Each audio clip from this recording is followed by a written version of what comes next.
Hi, everyone, and welcome back to another episode of The Progressive Bitcoiner. I'm your host, Trey Walsh, and today on the show we have Yael from the Consumer Choice Center and Bitcoin Policy Institute and Pierre from Riot to talk about the U.S. Bitcoin Strategic Reserve.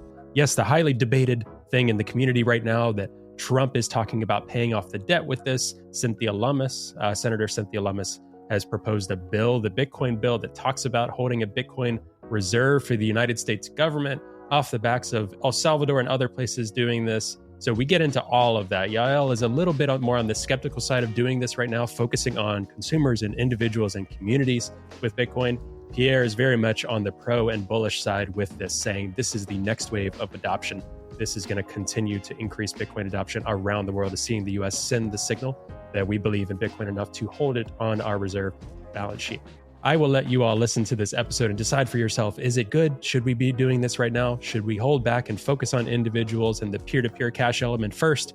Should we focus on digital gold?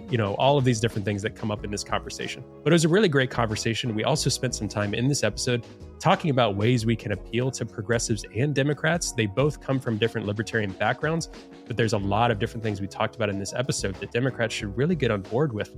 Individual rights in Bitcoin and community and social justice and financial inclusion, all of these different things, because the Republican Party is just going full speed ahead with Bitcoin. And I think it's going to be just a matter of time until more Democrats are putting out different policy and strategies, and we'll see which way they go. We'll keep you in tune with all of those things, but we will continue to advocate for Bitcoin to individuals and progressives around the world, the millions around the world that are left-leaning, that really focus on social justice, human rights, financial inclusion, these kind of things that we say Bitcoin needs to be a part of that story and is a huge part of making these dreams come true for a lot of progressives. Bitcoin is an incredible tool. So we get into all of that in this episode as well. So I hope you enjoy this episode. I know that you will. Please be sure to like and subscribe wherever you're listening to our show. That would be greatly appreciated. And as always, please check out our partner links for discounts in our show notes. You guys can take advantage of that, and it supports our work with the show as well, running the show, getting closer to our dreams of publishing things more, speaking to different advocacy groups, different congressional staffers, these kind of things, to get the word out that Bitcoin is for everyone. It is nonpartisan. Going into an election year, it's more important than ever. So anything you all can do to support us and partner with us, that'd be greatly appreciated. We have our Geyser Fund and new Patreon as well. If you want to support in Bitcoin or in fiat with credit card, those kind of things, that'd be greatly appreciated, as well as our free newsletter and Substack in the show notes. All right, I will let you all get to this episode now.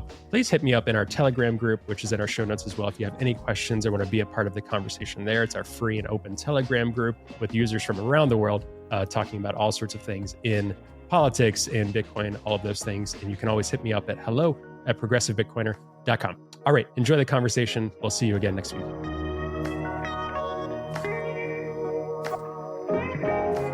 Yael, Pierre, good morning. How are you both doing? Very well. How are you? Excellent.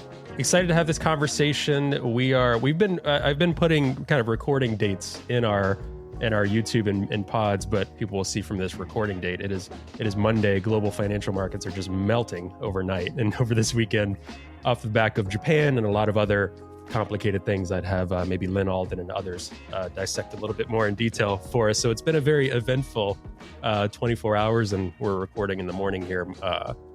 Markets, and I think a little bit more understanding from people, for better or for worse, seeing how interconnected our markets are. And we'll see if the Fed jumps in to help, these government officials come in, questions about free market, all of that stuff. So that is very much on my mind going into this conversation. But we are here to talk about the U.S. Strategic Bitcoin Reserve. I've seen it said in so many different ways, right? But Bitcoin stockpile, all of these different things that Cynthia Lummis now has legislation, I believe, officially out. I'm not sure if it has hit the committee level yet, but officially out. The bill is out for people to read and review, which we'll have in the show notes. Donald Trump was speaking about this, and Cynthia as well, and others at the Bitcoin conference, a week and a half ago or so at this point. And you both have your own perspectives on this as well. So I'm excited to jump into this conversation. I think a lot of folks have a lot of questions about what it looks like, how it would hypothetically work. Yael, on your side, I think there are some more reservations for this. Pierre, you've been very vocally in support of this, saying this is a good thing that the U.S. should be interested in. So it'll be a bit of a conversation, maybe a little bit of a debate, just saying the merits and possibly a little bit of a skepticism on what this actually is and if it's beneficial. But before we jump in, I think a lot of folks in the space will know who you both are, but I just want to allow you to give a little introduction. Pierre, we'll start with you. Yeah, thank you for having us on. So I'm the Vice President of Research at Riot Platforms and co-founder of Satoshi Nakamoto Institute.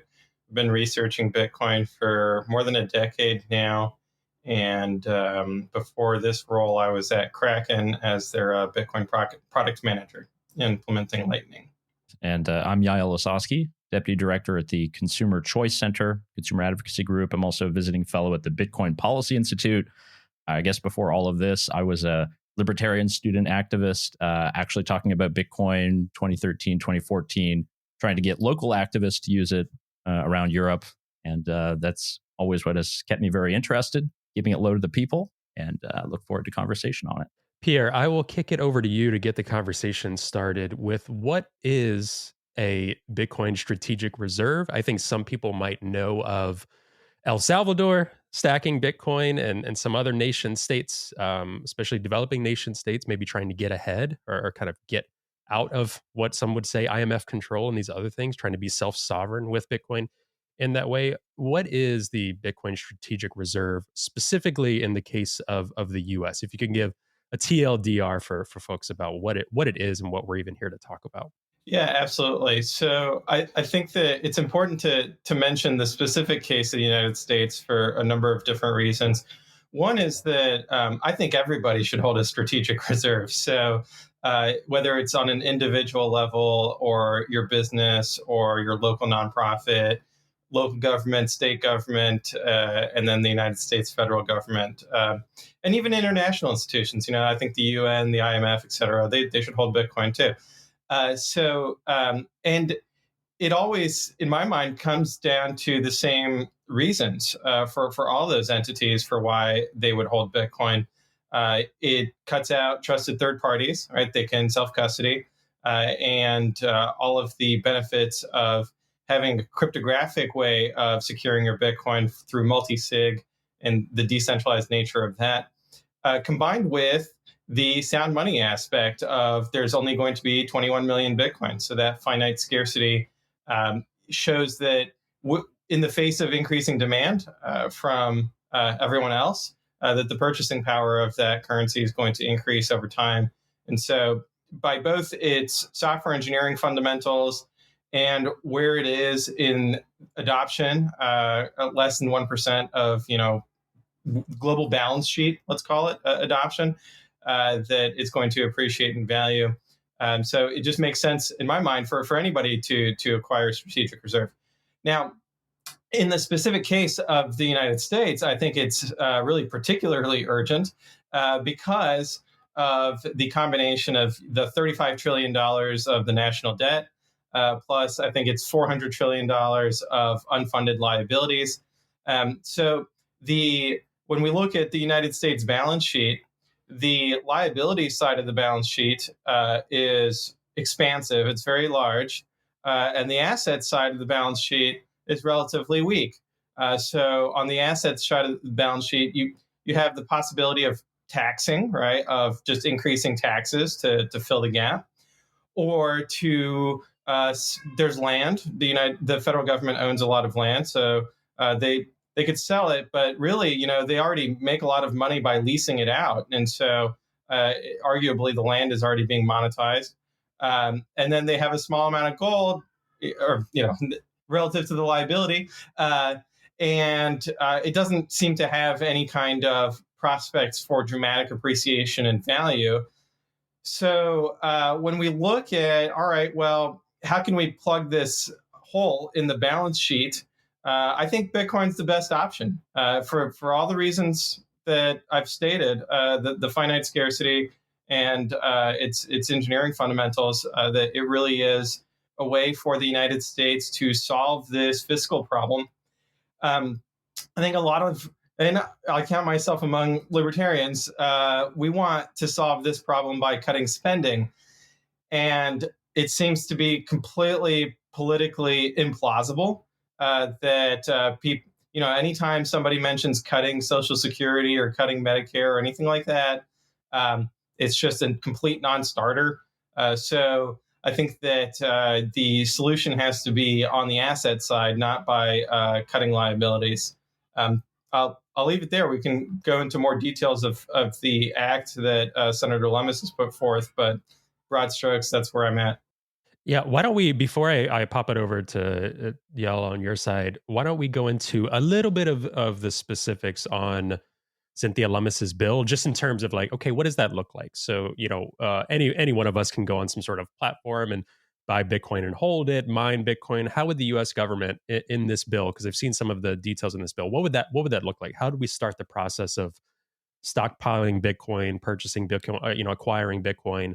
How long would we hold it? That kind of thing. Maybe we go over some of those details, and then I'll kick it over.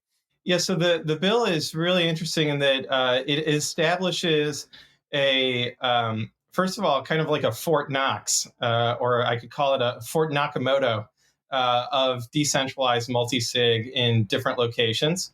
And I think this actually highlights a key difference with gold, that gold custody by its nature is centralized. You want to put it all in one place, and then you want to surround it with the U.S. military and just protect that one location. So by contrast, Bitcoin custody is going to be a lot more decentralized, and there might be some interesting implications further there, just even beyond what's in the bill about selecting the locations. The mechanics of it are twofold. One is taking all the Bitcoin that have already been seized. I've heard 200,000 Bitcoin is what is the current amount that's with the U.S. Marshal Service. And rather than selling those, which is what is kind of pre-programmed to happen, transferring them into Fort Nakamoto. The other part of it is actually going out into the market and buying Bitcoin. So over the next 5 years, I think that the goal is 1 million Bitcoin, which some people might say that's too much, others too little. I'm flexible on that. It'd be interesting to see what the market impact of acquiring 1 million Bitcoin would be, and whether it's sufficient or not. Now, the really interesting part from a Bitcoiner perspective, the holding period. So, how long are they going to sit on those Bitcoin? There's a lot of cynicism that government is very not only just paycheck to paycheck, hand to mouth, but constantly indebting itself. And so, how feasible is it for them to hold on to an asset long term? Well, here, it's short of amending the Constitution. This is probably the strongest way to enforce a minimum holding period is by statute. And they have it, I'm just kind of skimming it here so I get it right. So not selling more than 10% during any 2-year period. So I don't know how, it's worded as a recommendation. So I don't know how enforceable that is. But let's see. They also have it for, that's after 20 years, right? So it's saying hold it for 20 years, and then you can sell 10% every 2 years. So we're in 2024. That's 2044.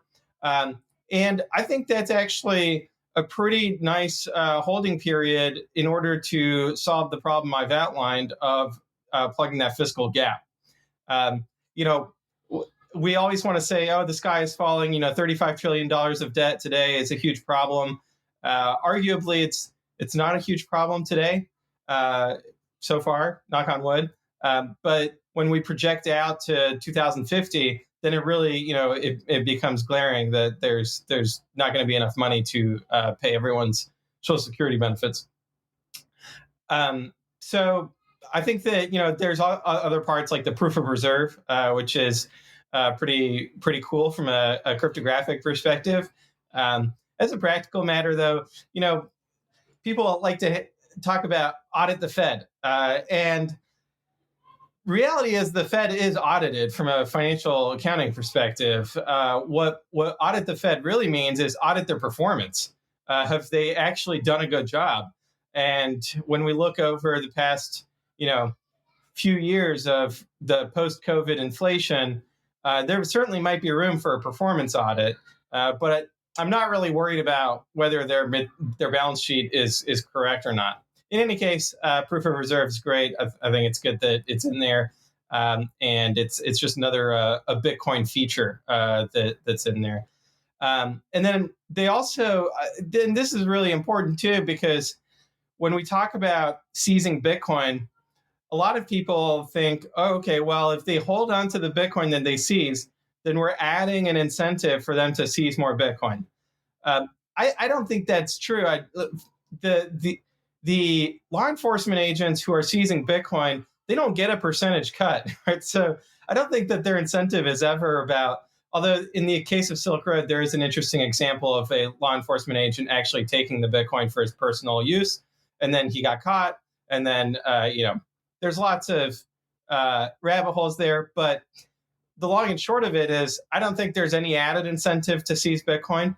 And this bill also has a nice sweetener of saying, hey, let's recognize the right to self-custody your own Bitcoin and financial sovereignty and privacy and all of that. So I think that's good. I think it's a great bill, and it accomplishes what I think is the most important part of this, which is, hey, let's solve this fiscal problem long term by establishing a Bitcoin reserve or stockpile, whatever we want to call it.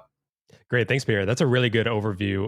Yael, I'll kick it over to you to discuss, given all the facts, given all the kind of information that we have at this point, and that's not to mention my thoughts on, could the bill be amended? Could it be, what are the realities of it getting passed? What are the different things that might get adjusted? My favorite part was also the self-custody part, just to kind of continue getting that language more. That can be a separate conversation where I think we'd have a constitutional crisis anyway if we went after that, but that's a whole nother story that's we kind of discuss here and there. But Yael, over to you. What are some of your reservations at this moment in time? I know all of this is still very fresh and new. Again, for the US's perspective, there's been other countries, probably many others we don't even know about, doing some similar strategy on a smaller scale, perhaps.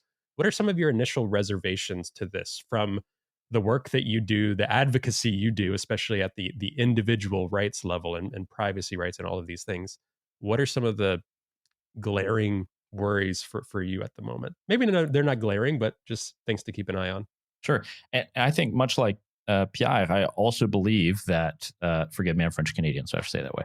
But I think that every single person should have a strategic Bitcoin reserve. I have no doubt. I believe in Bitcoin, the technology, the asset, the network, however you frame it, justify it, debate it. I do believe in Bitcoin. I think everyone should have as much Bitcoin as they can get. This comes down to, what do we want our government to be doing about it? And I think for this plan, for a Bitcoin strategic reserve, there's sort of three plans laid out on the table. There is this Lummis bill, which at least is something that we can read, we can analyze. There's the plan put forward by RFK Jr., which wants 4 million Bitcoins. So this bro's going after a larger cut of the total Bitcoin supply.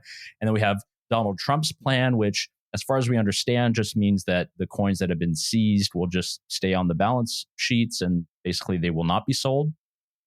I think the whole point about this is it's directionally correct. Obviously, we're in an unprecedented fiscal crisis, debt crisis. Just the amount of debt that we have in the United States, in our country, that's what our kids are going to have to pay for the rest of their lives. We're at a crisis moment. Now, there are all kinds of different ideas about what can be done. There's very smart people who tell you about treasuries and backing this and that. And I think overall, having a United States government that is more positive of Bitcoin is overall good. If that's the only thing that happens from this bill getting introduced, debated, talked about, thrown about in various committees in the Senate and the House, I think that's a good thing. I do think, though, that if we put all of our eggs in this basket, all we've really addressed are the monetary or fiscal concerns of the government. We haven't really done anything to empower people to use Bitcoin. Apart from maybe pumping the price, there's not really going to be any kind of focus on how do we get people who are working on non-custodial technologies or services on Bitcoin, how are we going to get them out of jail? Or how are we going to make sure they don't get arrested? Money transmission licenses, how do we modernize that? How do we figure out how we can actually repeal the Bank Secrecy Act and many parts of KYC AML that make it more difficult for people to use Bitcoin today? So there's all these different questions and policies that are out there. I think the strategic reserve answers one thing, but you have all these other pressing issues that impact my ability to use Bitcoin, your ability to use Bitcoin, and everyone else that we hope will use the network in the future. And if it's just seen as a government asset, if it's the government that just buys a lot, I think there is a certain amount of people that would be in certain sectors that will benefit, no doubt. I think those of us who are holders will benefit. But does it improve the network? Does it improve the ability for me to use it in my day-to-day life? Does it mean that there will be more of a medium of exchange that is Bitcoin, so I can use it not just for buying things online, but actually transacting when I go to restaurants or, try to pay friends or pay for a certain bill or companies? I would hope so. And I think that's why I say it's directionally correct. We're kind of going in this good angle. I wanted to talk about the debt part very quickly, because no doubt we need to have something smart for debt, national debt, the deficit. When we talk about sequestration, that was back in 2012, you had the US government that passed, really was a surprise to everyone, this plan whereby there would be cuts in various departments and even the Defense Department. There was all kinds of political pressure put into this. It was kind of meaningful, but we have these debt reduction committees every couple of years, not much happens. I think it would be interesting and good to have Bitcoin do that. I think the 20-year lockup, as SPI mentioned, is also very important and good. I think there we're just, we have to talk about absolute numbers. Just to cover the deficit tomorrow, imagine the US government has 1 million Bitcoin, the price would have to be $1 billion per coin. So we're not going to solve, the Bitcoin debt crisis, as Trump said, with the crypto check in one fell swoop. Perhaps we can help it. We can chip away at it. But what are we doing for that fundamental structure of government so that we have real fiscal reform, real monetary reform? And are we not just empowering the Fed and the Federal Reserve, which is something that we're supposed to be campaigning against, ending and getting rid of and disempowering? And I feel as if this would not go far enough. So I do think, again, directionally, it's correct. I would prefer Bitcoin policy that looks at how do we make sure that the individuals are empowered over the government, so we don't center all of our political capital and social capital into figuring out how we can pump Bitcoin or get Bitcoin to be used by the government. How do we take away the barriers that make it so that more people are not adopting it, more people are not using it, more people aren't getting paid in Bitcoin right now? I think that would be, for me, where I would put most of my political capital, social capital, and all the rest. So again, I think it's interesting. It's good that we are even having this conversation. And if there's just like a tiny minutia where the government would treat Bitcoin better, we'd all be better off. Hi, everyone. Hope you're enjoying the episode. Today's episode is brought to you by Bitbox. Now, Bitbox is a hardware wallet that's open source, incredibly secure and easy to use, and it's what I'm using to safely secure my Bitcoin in cold storage. Now, I know self-custodying Bitcoin can really be intimidating, but Bitbox is designed for ease of use without compromising on security. It's USB-C compatible and allows you to easily back up and restore your private keys with a micro SD card, which is really cool. Now, you can purchase the Bitbox using the promo code TPB at the link found in the show notes for 5% off your purchase. And I really want to thank Bitbox for their support of the podcast. All right, I'll let you get back to the episode now. It's interesting because a lot of the, I would say, libertarian or anarchist arguments for Bitcoin are the same arguments I'm trying to use to appeal to progressives. Now, on the surface, that might seem interesting because I think within the Bitcoin community, there is a big perception. Some of it's true, some of it's not. Of progressives mean more central government authority and control. When I talk to my progressive and left friends, a lot of them, like I had to learn about energy markets. I had to learn about economics and finance once I got into Bitcoin, right? And I saw some of the, okay, this is kind of flawed in thinking of many political parties. Like, let's not worry about the debt. Let's not worry about like both sides of the political aisle, but definitely as well, progressive and the left aren't as concerned about that. But what I'm trying to appeal to progressives on to get them into Bitcoin a bit more is what you were saying, which is appealing to individual and community empowerment. This empowers workers, families, those fighting for social justice causes, like against oppressive, corporations especially, right? But also governments and human rights and those things. So those angles that are libertarian arguments. And then we can talk as we get along about, listen, this is why we're on an unsustainable path with government funding. We might have to think differently, right? And like I might talk and be a little bit more open to some forms of taxation than some of my libertarian friends and things like that, right? Maybe that's a difference that we can get into. But Pierre, I wanted to kick it back over to you in terms of these potential worries, right? That we're putting the cart before the horse with the digital gold aspect of Bitcoin versus the peer-to-peer cash, which again, part of me is like, who cares what Satoshi thought or intended? Satoshi's not here anymore, right? Bitcoin is open source code and it's going to continue to evolve and continue to be used in different and interesting ways, even without some sort of hard fork. I'm just saying in general, we're going to keep finding different priorities based on where we're at in human history with this, right? So do you think is that a worry for you as well, that, okay, maybe we're focusing too much on the digital gold aspect and the medium of exchange and peer-to-peer cash will be lost or even fought against, right? How do you balance that worry in regard to this? Yeah. And this is not just the government owning Bitcoin, but even, for example, when we were talking about Bitcoin ETFs, I think there was a similar conversation about, is this Wall Street co-opting Bitcoin and really eclipsing, use it with this digital gold narrative? And it's also, I think a debate that goes back decade as, people talking about the block size, right? Of being able to use Bitcoin on chain as day-to-day spending money type thinking. And the way I see it is that it's going to be a process where it does first get adopted for the most part for store value of people just holding it on their balance sheet. And then it's only when you have a critical mass of people who are willing to accept Bitcoin on their balance sheet that they'll start trading with each other directly in Bitcoin rather than flipping back and forth through the dollar.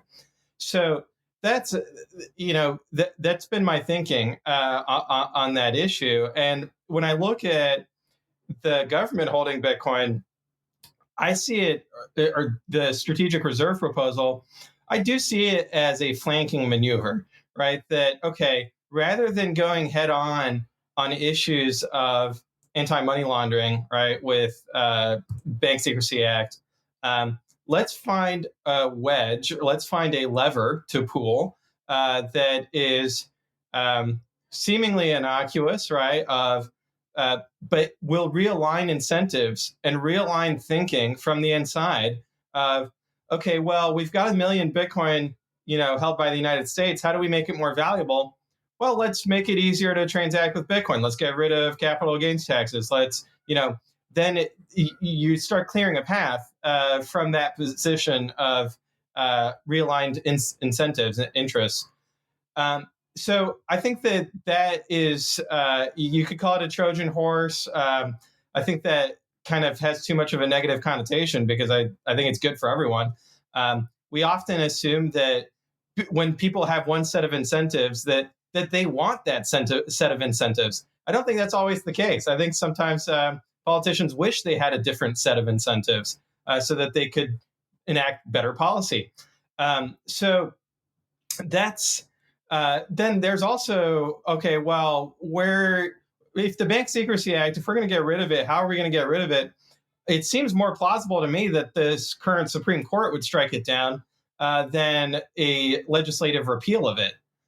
So if we're thinking about political capital, I don't think that we're being distracted. I think that it's more realistic to say that we're going to get a strategic reserve through legislation and get rid of the Bank Secrecy Act or hem it in through the Supreme Court than any other path. So the I'll leave it there. I wanted to respond to that directly, Pierre, because I think it's a very good point. If we get to the point to where there is a congressional majority, both in House and Senate, to pass something like this, the president is fit to sign it. That means that there is a groundswell, and it means that there's a whole system update ready to come. Right? It's a sudo apt-get update. It would be an entire new, refreshed way of thinking about Bitcoin across all levels of government. I don't think that's too likely, at least knowing our current scenario. I think it's something to be hopeful for and that you would want to have. The Supreme Court has done cases recently on Bank Secrecy Act that have been, very small, relegated to the individual, not necessarily at the entire institution, or whether we should have some of the know your customer anti-money laundering laws. So there are apparatuses of the government that have been there. Overall, if you look at particularly what will happen to the centralization in Bitcoin, that I don't think I'm scared of, right? That was an argument that you mentioned with ETFs. What happens when BlackRock ends up owning all this Bitcoin? What are they going to do? It doesn't really impact me. If anything, it does increase the price. But it's what is the policy of the government? And, this saying of the Marxist to say that, government is the thing that we all belong to. I can try to change policies of the US government and what they do with their Bitcoin. I say that as someone who's pro-Bitcoin. What will the people who don't like Bitcoin do? And if there is a congressional statute and this is passed, that will be very hard to unwind. Again, am very hopeful that could happen. I'm not sure that it will, at least not in the next 10 years with the political system that we have. But that I'm also a bit worried about. There's going to be a lot of entrenched interest against this. How hard will they swing against Bitcoin if this is the aimed implementation and the plan for the Bitcoin strategic sort of stockpile, as Trump said, or reserve? So there, I'm also worried about what those attacks would be. And, it would have to be an entire mind shift across all strata of society, of government. We're seeing that piece by piece. And if, again, we only pass parts of this, I think it's good. But there's still a lot of other battles and fires that we have to put out first. Yeah, that's fair. So I think that it forces the conversation in a particular direction. And so even from a tactical perspective, now Elizabeth Warren and her goons would have to be debating the strategic reserve instead of debating increasing anti-money laundering, DAMLA, as they called it. I don't know, it's not a great acronym. The acronym for the Lummis bill is Bitcoin. It's the Bitcoin Act. So I think that she did a lot better job than Elizabeth Warren did. So even having the conversation be about, is Bitcoin going to increase in value or not, is, I think, a much stronger defensible position than, is it okay for criminals to use Bitcoin? It's just a lot easier to talk about it across the aisle to anyone, and to voters for that matter. So then, from the perspective of individuals, I think that politicians, by their nature of being elected officials in the United States, are some of the most influential people in their communities. And that if we are asking them to study up on Bitcoin, and we know some percentage of them are going to get orange pilled by doing so, and then they're going to be talking about Bitcoin nonstop like we do to all of the business leaders, community leaders in their district, then it's really, and then those people are going to, some percentage of them also get orange pilled. In my mind, it's like, this is great Bitcoin marketing.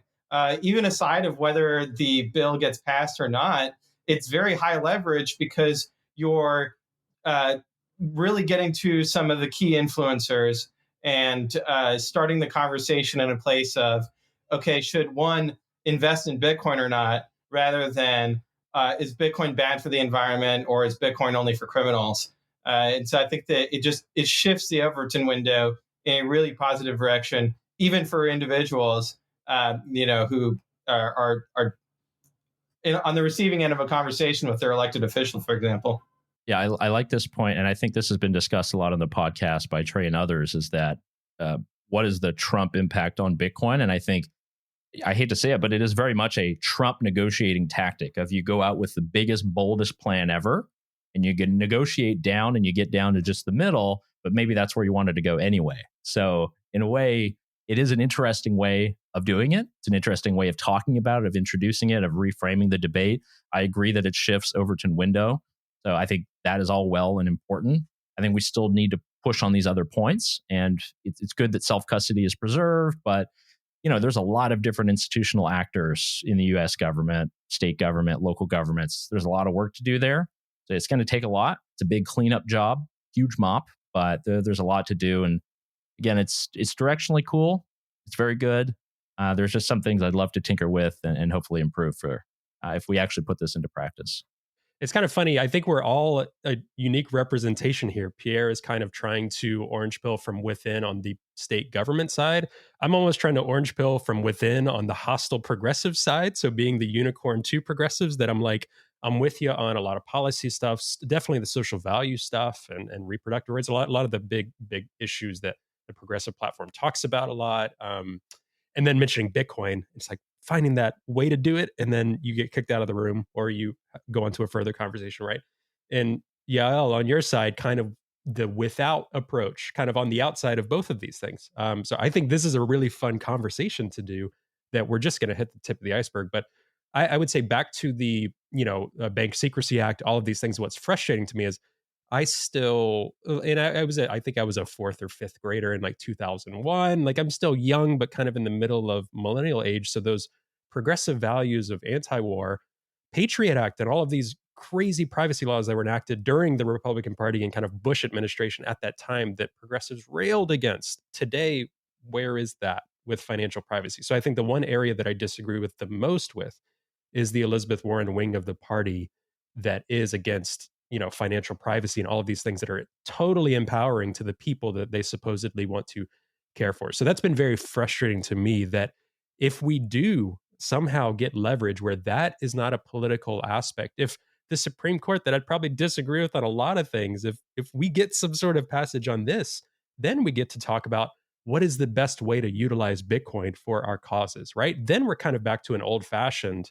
this is a Democrat approach, this is a Republican approach, but you're agreeing that Bitcoin is a tool for us to use, right? We're still yet to get to that point. If we get to that point, we can change the name of the podcast. We can, you know what I mean? It's just like we're kind of like talking about different outcomes here. We're still so early in that discussion, but that's what frustrates me so much, and that I'm trying to hopefully have a little bit of influence on with progressives. That there are a lot of Democrats I know behind the scenes, most of them just aren't speaking up, which is frustrating because they haven't been given approval to, right, from the overlords and the DNC to talk about Bitcoin in an affirmative way. They're neutral, or some are against. We're still trying to figure out, is it going to progress and Elizabeth Warren's going to get stronger with approach? Is it going to get weaker? So I think we're in this middle ground. But I wanted to pitch it out to both of you because obviously that's our kind of arc and focus on this show. I know at the end of the day, both of you are huge Bitcoin advocates. Pierre, even the things that you're saying about Trump and different government officials, I can understand, maybe not fully, but understand the angle you're going. It's like, this is the guy and this is the group. The GOP lawmakers are a bit more open and ready to go today on that. Whereas the DNC, are they trying to pivot? Why are they trying to pivot? For what? We're still like, there was maybe a crypto roundtable that's going to happen today that's postponed. It's just it's a mess that I couldn't even tell you, trying to figure out. I'm sure BPI is in the same position where you're trying to figure out where this is going. So I'll end my rant there. What are your thoughts on where we're at in some sort of nonpartisan approach to this? Or do you truly think, like, everything aside, you could say the Democratic Party is the worst ever, whatever, all goes, what your true opinion is on where we're at in this nonpartisan arc? Because it's not because I don't like Trump. That's obviously a huge part of my personal politics and beliefs and all of these other things. But concerning Bitcoin, I am concerned that, are we going to get more hyper partisan before nonpartisan? And what are your thoughts on that right now with this landscape? I find it interesting that Elizabeth Warren did not ever say anything about anti-money laundering before Bitcoin. It just wasn't an area of, and she's been in the financial regulation space, right? So it's there. But as far as my research has gone, I haven't found anything about her talking about anti-money laundering or Bank Secrecy Act or KYC before she started talking about Bitcoin. So I think it's pretextual. Do you have any idea why that? I just wanted to jump in because that's a good point. I talk about and against her all the time on this because I knew the type of politics. I'm in her district. It's a very personal matter for me too, or in her state. It's a very personal matter for me. And I knew the type of fighter and advocate she was around the great financial crisis. And there is a complete pivot from being very intimately aware of the campaign and even the people that are working on her campaign to the type of progressives today versus then. But I never thought about that. Like, I wonder what her first interaction with Bitcoin was, or crypto, because she's still lumping it all together. I think she sometimes interchanges the words, but I've never thought about it. I wonder the first time she heard that. Do you know, Pierre? I think both of you probably nerd out on this. The first hearing or thought of when she presented that? I'd be so curious. I'm sure I can look it up later. I don't. That would be interesting. I imagine, like a lot of people, her first exposure to Bitcoin was hearing about the price volatility. And I think that with her consumer protection hat on, price volatility is bad. So then, frame that I think that frames the whole issue for her is consumer financial protection, right? That's her thing, and that then any other issue, whether so the AML issue, I think that's purely pretextual. To her, that's a way of banning Bitcoin. It's not that she actually has concerns about terrorist financing. The climate issue, I think that's real. I mean, I think that she really, is concerned about the indirect carbon emissions from Bitcoin mining. But she hasn't found traction there from policy side of actually getting something done. And so why is it that she can't get past the price volatility on Bitcoin? I mean, lots of people can't. It's like the biggest argument against Bitcoin is it's too volatile. So I don't fault her for it, but it does introduce an interesting political problem within the Democratic Party, which is that Kamala Harris, being from California, she's tech friendly. Apparently, her husband is a crypto guy, is what I've heard, and so they just have to thread this needle of part of the Democratic Party is just very anti-Bitcoin, anti-crypto, and they might be 20% of the Democratic Party, let's say. But you need them to help organize. You need them to get votes, to show up, to turn out, and you don't want to alienate them. At the same time, half the party doesn't know what Bitcoin or crypto is, and then maybe let's say 30%, the remaining balance are pro crypto, pro Bitcoin, and they see it as part of the future, if not the future. So it's really challenging from a political perspective to operate in that space. Whereas on the Republican side, there is not that 20% vocal minority that hates Bitcoin. They might say that it's Beanie Babies, they're skeptical of it, but they don't hate it, or they don't have this energy and animosity towards it like you see on the left. So it's a slightly different dynamic. I would add to that too, before kicking it over. I forgot who told me this. It might have been Brad Rettler saying that from a philosophy hat, the first time you hear of something, or the first thing you hear about something, that is much more likely to stick with you, perhaps for your lifetime, unless you kind of dig into it more. Because I first heard about Bitcoin and I thought, it's like a crypto trading bro thing. It's not really my thing. And then I stuck around because I hated everything else even more. I hated Wall Street more. I hated stocks more. I'm like, this isn't my value. I was like, okay, all right. So if the first thing you hear about Bitcoin is the Greenpeace campaign that has since died and most people left, by the way, talk to any of us that have been involved with that, Troy Cross, Daniel Batten, especially having a Greenpeace background. A lot of those people have left it. They even ditched the whole change the code campaign because it wasn't working. So they changed it to clean up Bitcoin. Clean up Bitcoin. Okay, we're showing that it's actually cleaning up and the most renewable energy on the industry on the planet, and they're still trying to use old data. So anyway, a lot of people hear the environmental argument and then they just move on. They're like, oh yeah, Bitcoin is not good for the environment. Pass. I'm moving on, and I'll forever think about it that way. Elizabeth Warren might be the same way. It's volatile. It's hurting the working class communities that I want to protect because only I am smart enough to protect. Those kind of ridiculous arguments. So I agree there. I think that is something that you can't just move on from, and that's the thing we kind of try to kind of get through, I think, right now with the Democratic Party. But yeah, I'll pass it over to you. Yeah, I think, as it is at this moment, I don't think we should lay it all on our progressive brothers and sisters nor Democrats, because there are, every single time there's a bill on increasing KYC AML on cryptocurrency transactions. There's a bill that was introduced just recently, and that was co-sponsored by my own North Carolina Senator, Tom Tillis. My other senator, Ted Budd, is a big pro-Bitcoin guy, so that's good. But we can see that there are elements of part of the Republican Party that are, again, they're not in the majority, they're not that 20%, but some of them are very powerful. They're high up on different committees. I'll give one good example that might show how things are changing, though. You have Mike Turner, So he's a very powerful House Intelligence chair representative up there in Ohio. He's running, or in Michigan, he's running for Senate. And, he was always very much sort of anti-cryptocurrency. Everything is money laundering. He just wrote an op-ed recently talking about how Bitcoin is actually good and that Republicans will be the best for Bitcoin and crypto.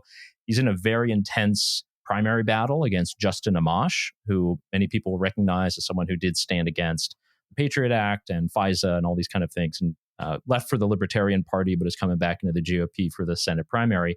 And, to see Turner change his tune, I think that is the Trump effect. There's a lot of people who will now, unfortunately, just because that's the way Trump works, but good for Bitcoin, will get in line and sort of follow that Trump thinking. And many people are going to come out of that closet. And I think you could have that on the Democratic side. To mention North Carolina again, I think it's Wiley Nickel, is that his name? Congressman from the 13th.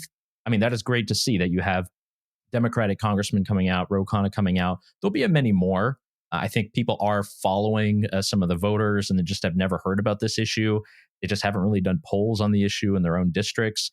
And it's just not something that they focused on because they want to talk about Medicare, they want to talk about Social Security, this and that. And there are many other issues. How we as individuals can make those issues more important by tying it to all those others, I think is the next step. And, I don't know if embrace of Bitcoin strategic reserve is the way that Democrats do it. It's the way the Republicans will do it. Democrats will have to figure out other ways. Many of the progressive arguments that you hear on this program or others. So I think that's all good. And we need a lot more of it. I think we do need to have a lot more people starting conversations. Not to poke fun at the white dudes for Harris calls, but if we had, Bitcoiners for Democrats fundraising calls for Kamala Harris, that might actually move the needle a little bit. Just saying. Yeah, folks that are interested. I've been putting it out slowly here and there and kind of strategically. We do have several of us that are trying to work on some memos and policy things and with a specific Bitcoin lens. I think this week is going to be a big week for the campaign. I mean, the Harris campaign had to run a full operation in 2 months that typically is done in, a year and a half, usually. So I think this week, my concern is that from what I understand, the campaign is meeting with quite a few kind of crypto companies, some folks that may, our platform, we only talk about Bitcoin. I'm not saying the US government should legislate against crypto, but we're very focused on specific reasons why we're into Bitcoin as like a tool of empowerment, financial inclusion, human rights. These other crypto companies, I wouldn't say the same thing for their angling of the Harris campaign. I think that is a very Silicon Valley. She knows the California landscape, the New York landscape, those things. So listening to those very powerful donors, that's the sense I get from these meetings. To the best of my knowledge, and Pierre can confirm, I don't think any minors are typically invited to these things. Different human rights groups, HRF, like Alex Gladstein hasn't said, they've been asked to come, or any human rights advocates. That to me is what we're trying to push the needle on, is not to necessarily prop up, at least for me, I'll just say for myself, it's not to prop up Harris or anything like that. It's to show the Democratic Party, hey, can you back off a little bit? Can we just get to a neutral place on everything? And then we can talk about what's the best way to utilize Bitcoin or whatever, but just let the individuals and communities, stop using false or outdated data to go against it. Let's go to a more neutral place. Hey, and also, by the way, you're losing out to the Republican Party that is full steam ahead on Bitcoin, whether you agree with how they're approaching it or not. That's the argument we're having. We're seeing some things turn, but to be honest with you, next week we might have better ideas of how this is shaping up, unfortunately. I think one good piece of advice for those who are organizing for Democrats, not my flavor, don't do that, but it would be to talk about the users, because Trump very much talked about the industry, as he mentioned, and he mentioned those companies, and he kind of sees it from that America will win because of our companies and we'll mine everything here. I think people who are progressives and Democrats would do very well to talk about users of Bitcoin, particularly look at the minority population, the number of Black Americans, of Hispanics who own cryptocurrencies or Bitcoin are oftentimes way higher than whites. So there's something going on there. There's some distrust of normal fiat currencies, of traditional banks. I mean, there's going to be a lot of issues with banks to come in the next couple of months. We didn't mention the economic news, but the neobanks are something that are used a lot by many different minority groups because they essentially are not as strict when it comes to some of their regulations.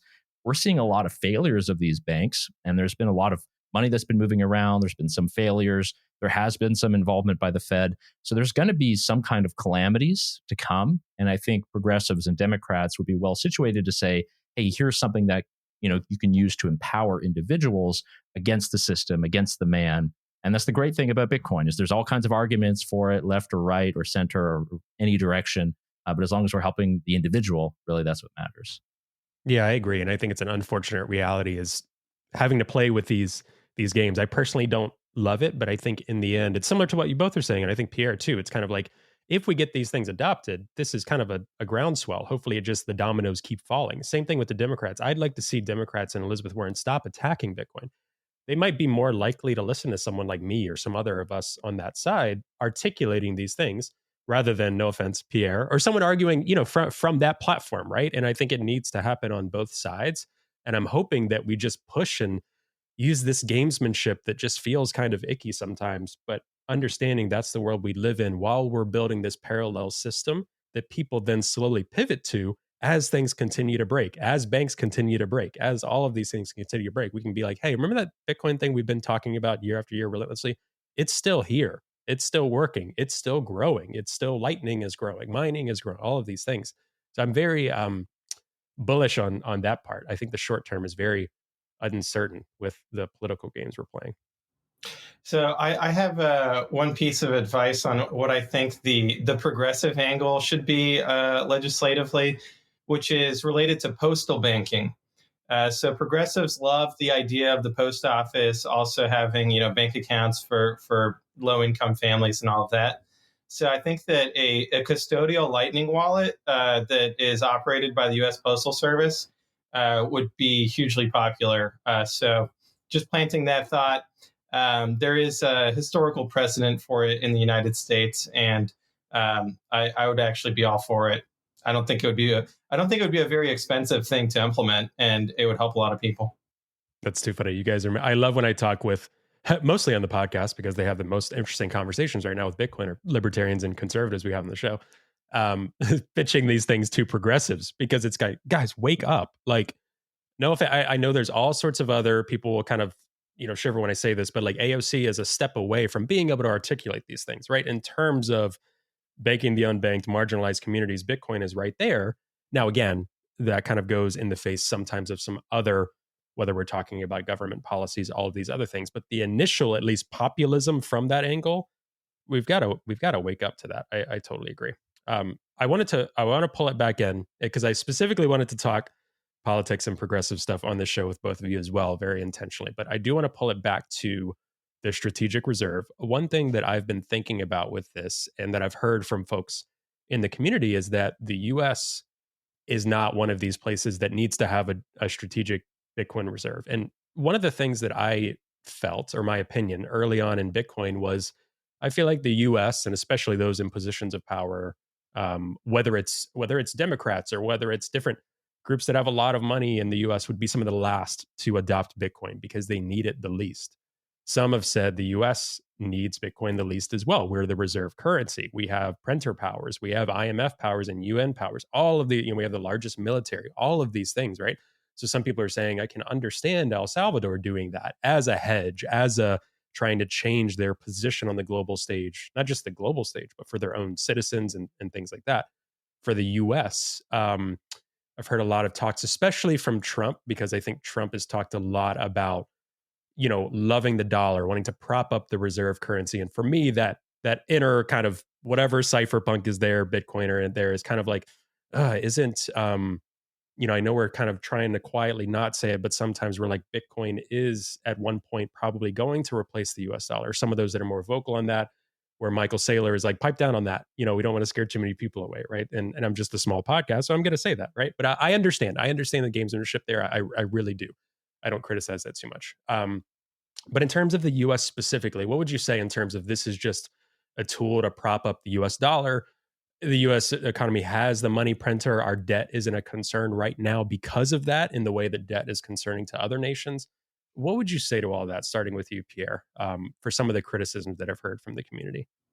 Yeah, so I think that getting that strategic reserve to be essentially a path forward to transition from the dollar to Bitcoin is critical, because otherwise, like, do we really want to live in a world where we have dollar hyperinflation and the dollar goes to zero and there's no smooth transition?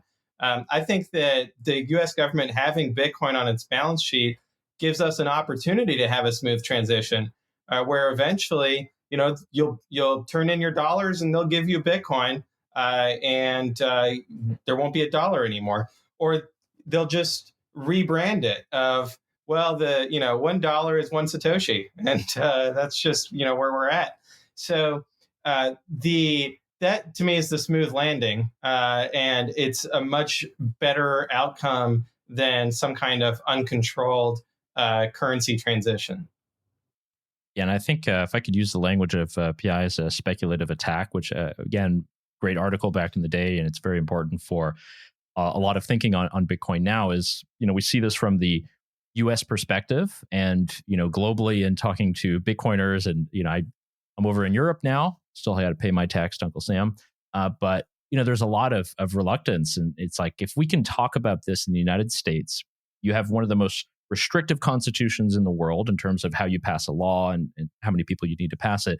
If a Bitcoin strategic reserve can pass that, then what does that mean for all the other economies in the world? What does it mean for all the other people in the world as well? How much are they going to have to catch up in order to have Bitcoin on their balance sheet or to acquire at a certain pace?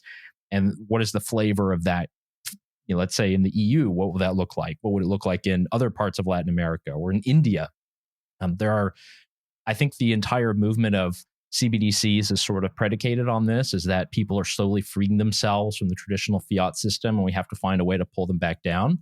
I think Trump's promises on CBDC are really pivotal, and we should hold him to that. And that is something that should still remain central, even though we don't have any solid plans in the United States. There are ways that this is going to kind of be backdoored in. We have to watch against it if we don't want a Canadian trucker scenario, and that is something that we have to look out for. But I do see that with the U.S. angle, I think it's really interesting. The U.S. is a trendsetter. The U.S. is the cultural hegemon of the world, does have a lot of influence. I'm really interested to see how the next few months play out. I know there's been interest in some other countries and people debating it. And there are lots of legislators around the world who are very interested in Bitcoin, who just haven't had the support that we offer in the United States. Good capital markets, good think tanks that help push policies. A lot of places don't have that. So I think that would be really interesting. But if I'm someone who's in charge of, fiscal economics at the country XYZ, I really would, I would be sweating my brow if the US would be pushing this right now. I think that's an interesting point to close on. I think we could talk 5 more hours about this. Probably going to have a lot more conversations about this. We're just at the start of these conversations. So I want to thank you both for coming on, taking the time. I know both of you in your capacities might be quite busy. I don't know, Pierre, in the mining world, but just the past 24 hours and, different whatever Slack channels, whatever people are using, are just blowing up with what's going on in the world with the stock market. But if anything, it's the constant appeal to say, hey, the system, it's a little bit worrying how many cracks there are so frequently. What have we learned from 2008 and even before that? What have we not? Why was Bitcoin created? Maybe let me look more into this. So if anything, it's just more and more reason to look into Bitcoin, to think of these things, and to see why countries are thinking through Bitcoin strategic reserves and all of these other things. So thank you both so much. Before we jump off, I want to make sure if you can let people know where to follow you, where to get your takes, anything else you want to shout out to the listeners. Yael, I'll start with you.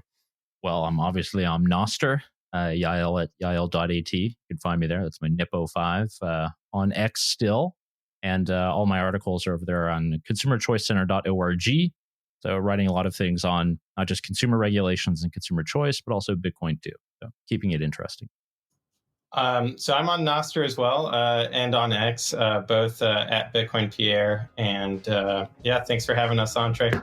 Appreciate it. Thanks so much. Have fun this week. Good luck out there, and we'll talk again soon. Thanks. Bye. Thank you very much.